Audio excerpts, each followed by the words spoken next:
Bienvenidos a este análisis de la encuesta 2022. Introducción. Es sabido que el mediador para lograr el camino óptimo que pueda tener una sociedad desde el Estado democrático sería el consenso, y para llegar a un consenso debe existir antes múltiples disensos, dejando en evidencia también que el pasado plebiscito del 4 de septiembre de este año ganó un rechazo por sobre el apruebo, con la participación de más de la mitad de la población chilena. ¿Es entonces correcto decir que ganó la opción desde una mirada objetiva, con mejor viabilidad para nuestra sociedad y todas las personas que conforman esta misma? Es necesario comprender que el plebiscito se podría presentar como un tipo de democracia representativa, Bobbio, 1986, donde el pueblo, de cierta forma, eligió sus representantes y confiando en el que habla y escucha por ambas partes, representante-pueblo, sería recíproco y continuo y presente en todo momento. Sin embargo, el hecho de que estuviera presente el tipo de sociedad pluralista en nuestro país, más bien por ambos lados, rechazo y apruebo, fue un obstáculo en la interpretación, como en muchos otros artículos, dejando así de lado las puertas que podrían haberse abierto si es que se aceptara que el disenso fuera la forma ideal para llegar a un consenso. Entender que no coincidir en ciertas ideas no era la razón para no charlar más sobre qué hacer en este proceso constituyente, dejando en claro que hubo una rivalidad en todo momento del proceso, y siempre será complejo de entender y sobrellevar que finalmente el tipo de democracia que tengamos, perdón, no asegurará la paz y tranquilidad para la población de una nación. Lo primordial será que en cualquier caso la gente tenga el derecho a elegir cuándo no y cuándo sí serán gobernados por distintos políticos.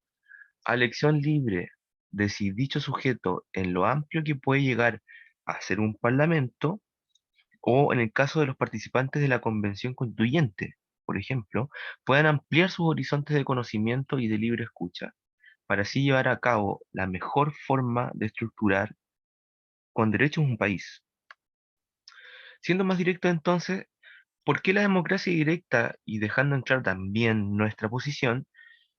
¿Cómo es posible que aún siga vigente una constitución que proviene a la fuerza a través de una dictadura, Salazar 2012, que proviene de la violación de los derechos humanos más básicos en una sociedad, donde se ha ido reformando esta misma, pero dejando en claro que, entre comillas, es la representación de una ironía, que, pese que se ha reformado como tal, siguen existiendo una limitación que bloquea los nuevos avances porque, derechamente, ese avance para la sociedad es inconstitucional.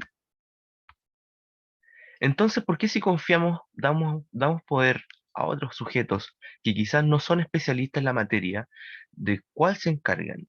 Nos niegan el hecho de querer un cambio de este paradigma tan retrógrado como lo es lo constitucionalmente aceptado o lo netamente inconstitucionalmente prohibido, porque Pedro, Juan y Diego decidieron que era incorrecto. Si finalmente el hecho de ser una sociedad pluralista nos abre las puertas a tener distintas miradas para poder solucionar las problemáticas que surgen día a día, para análisis hemos escogido parte de las respuestas de las encuestas que para nosotros no hacen más relevancia que otras para poder explicar este fenómeno. Por ejemplo, ¿qué piensan los ciudadanos respecto a la participación de la democracia representativa a una autoritaria? Pasaremos por los distintos autores vistos en la unidad para que nos conduzcan a un análisis más profundo y reflexivo de la realidad política en nuestra sociedad.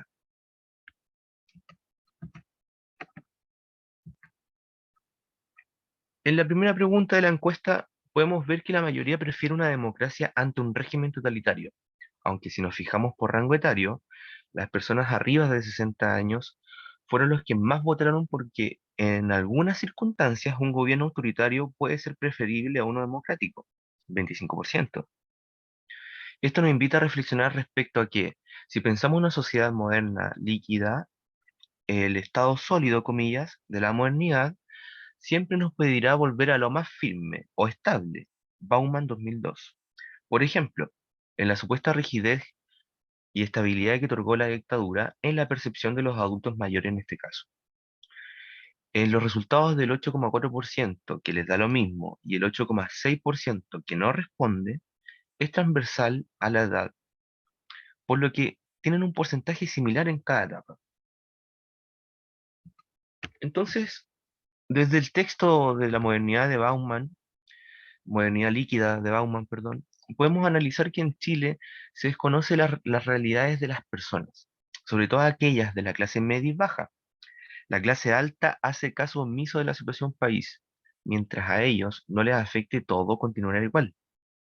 Por otra parte, temen que el pueblo alce la voz y salga a la luz estas realidades, pero para ello, la clase alta, a través de mensajes subliminales, comillas, opaca este sentimiento provocando miedo en el pueblo, miedo a que un cambio no mejorará nada, al contrario, podría empeorar la situación actual.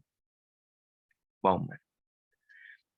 Entonces, según el resultado de este gráfico, de cuál interesado está usted en la política, arrojó que la mayoría está algo interesado en la política, con un 36,9% y un 25,5% poco interesado. Las personas que dicen estar interesadas en la política abarcó solo un 15%, resultado similar a los años anteriores, por supuesto. Si las comunidades son una postulación posterior a nuestra elección individual en una búsqueda de supervivencia, en la encuesta realizada solo un 22,5% está interesado en la política y aquellos que nos representan como comunidad, por ende, se puede inferir, perdón, que la gran mayoría prefiere su elección personal por sobre otra. ¿Qué pasa con esa población? ¿Qué sucede con la elección individual y de comunidad? ¿Será que debido a esos políticos no representan la verdadera realidad del país y solo aquella de los que se interesan por la política y sentido de comunidad? La participación política en una democracia exige que cada uno tenga la disposición de justificar y analizar las opciones de cada uno, para que finalmente se puedan unir los intereses de uno a lo colectivo. Streck 2012. Además, sin duda, hay una delgada línea entre libertad individual y esa seguridad que provoca miedo, miedo al cambio, a perseguir los ideales individuales que en un momento se convierten en colectivos. Sin embargo, la seguridad del momento provoca temor al cambio, aun cuando la actual realidad no satisfaga todas las necesidades. Bauman. Hay una lucha constante en el cuerpo individual y la comunidad por obtener un sitio que brinde seguridad.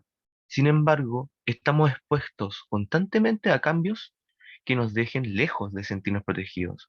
Estamos inmersos en un mundo cambiante, donde lo único que seguro es nuestro cuerpo, debido a que el rol del Estado, el de brindarnos seguridad, es prácticamente nulo, o al menos así se percibe día a día por la población.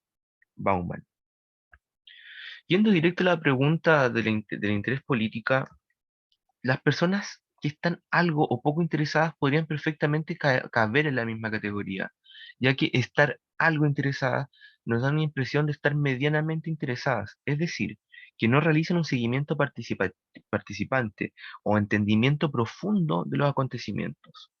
Si consideramos esto y sumamos los resultados de las personas que algo tienen interés en la política, nos arroja al final que un 62,4% no tienen verdadero interés genuino en la política.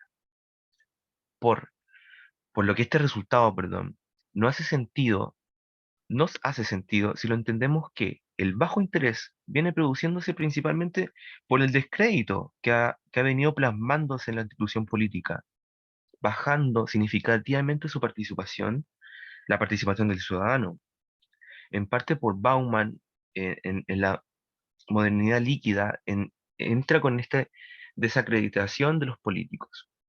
Y siguiendo esa misma lógica, a modo de ejemplo, si nos fijamos en la última participación ciudadana por el apruebo o rechazo, hubo un aplastante rechazo, como habíamos mencionado en la introducción, en donde podemos ver que estos 5 millones que votaron a apruebo, los mismos del plebiscito de 2020, no fueron suficientes con los 5 nuevos millones de chilenos que prácticamente no iban a votar desde el año 2012, que suponemos que va por un desinterés en la participación política, ya sea por la desacreditación que ha tenido las instituciones,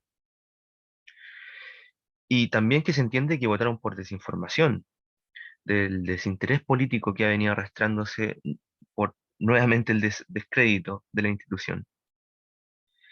Finalmente, el rol del Estado es de brindar seguridad a los ciudadanos que se ven entorpecida en cierta manera por todos los tratados internacionales a los cuales voluntariamente vamos accediendo o va a acceder en el futuro.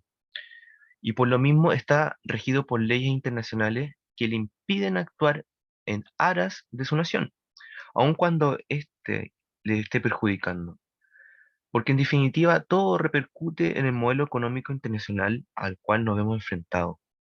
Un claro ejemplo es el nuevo tratado del TPP-11, en donde la mayoría del Senado en el Congreso pretende aprobar, y por otro lado el gobierno también eh, no da apoyo directo, pero tampoco va a entorpecer el procedimiento, dando a entender que podrían estar incluso de acuerdo. Aquí estos intereses internacionales serían prioridad por sobre incluso una constitución nueva en el país.